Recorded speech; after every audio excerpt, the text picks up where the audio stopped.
Olá, seja bem-vindo. No vídeo de hoje nós nos propomos a fazer uma reflexão que tem sido cara a cada um de nós, ao Brasil e ao mundo de forma geral, a saúde mental em tempos de pandemia. Para isso nós vamos propor estruturar o nosso raciocínio em 3 momentos ou movimentos distintos. No primeiro deles, pensar o conceito de saúde mental.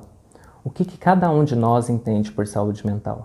Como nós cuidamos, tratamos ou não tratamos, construímos ou não construímos a respeito da nossa saúde mental?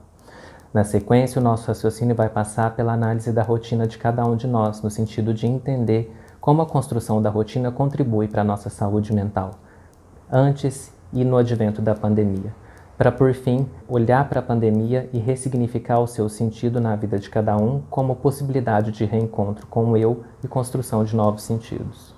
O que você entende como saúde mental? Quando eu digo saúde mental, o que te vem à mente? Então, para iniciar essa conversa, eu vou trazer um conceito tradicional da Organização Mundial de Saúde, que define saúde mental como a completa sensação de bem-estar biopsicossocial e espiritual. Ou seja, eu tenho saúde mental quando eu estou bem fisicamente, da parte de saúde clínica do meu corpo, psiquicamente ou psicologicamente, no aspecto de relacionamentos sociais e no espiritual, que diz respeito não ao aspecto religioso, mas à ligação com o universal, com Deus, com o cosmos. Então, pensar saúde mental é pensar uma sensação de completo bem-estar. E nesse sentido, fica o convite para que nós possamos pensar como que nós temos nos cuidado na nossa rotina de cada um desses aspectos. Da saúde do próprio corpo, da saúde das nossas emoções, como que nós pensamos aquilo que nos acontece. Nós pensamos aquilo que nos acontece ou nós simplesmente reagimos?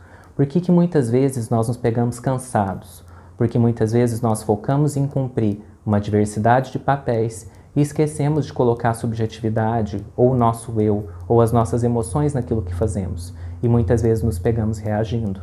Isso nos leva à sensação de ansiedade, nós temos muitas coisas por fazer, preocupação com o relógio, com a agenda. Isso muitas vezes nos cansa, nos leva à sensação de cansaço, inclusive físico, que nos aproxima da depressão.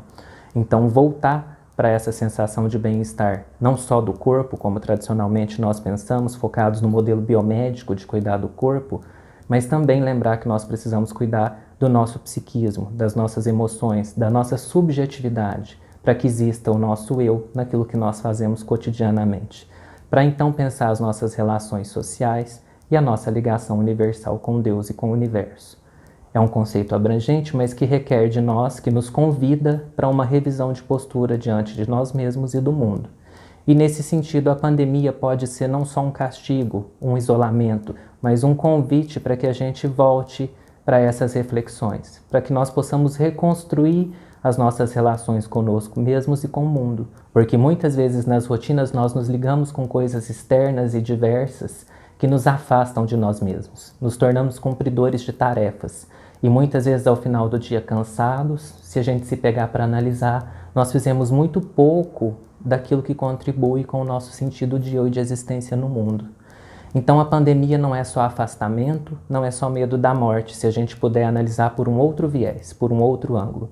A pandemia é uma oportunidade da gente se reencontrar com o nosso eu, com a nossa singularidade, com aquilo que nos define enquanto ser no mundo, para que a gente possa então ampliar as nossas relações ou redefinir, ou redirecionar, ou reconstruir as nossas relações com o mundo. Fica então uma reanálise, um outro sentido para que nós possamos repensar como a gente se relaciona com aquilo que nos acontece, para que a gente não se restrinja àquilo que nos acontece, para que nós consigamos atribuir sentido e significado àquilo que faz, abandonando o lugar de cumpridor de tarefa, mas passando a ser aquele que se posiciona, que constrói e reconstrói a sua própria história no mundo. E nesse sentido, também as relações com o outro, com o mundo, com Deus, com aquilo que nos acontece.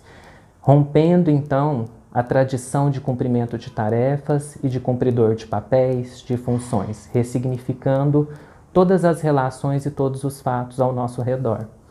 Ficando assim, por fim, um convite para que a gente possa repensar, a partir da rotina, as questões essenciais num mundo que nos impele a ter, a fazer, a consumir, onde o espaço para si mesmo fica limitado e sobra sempre uma sensação de angústia vazia e de cansaço.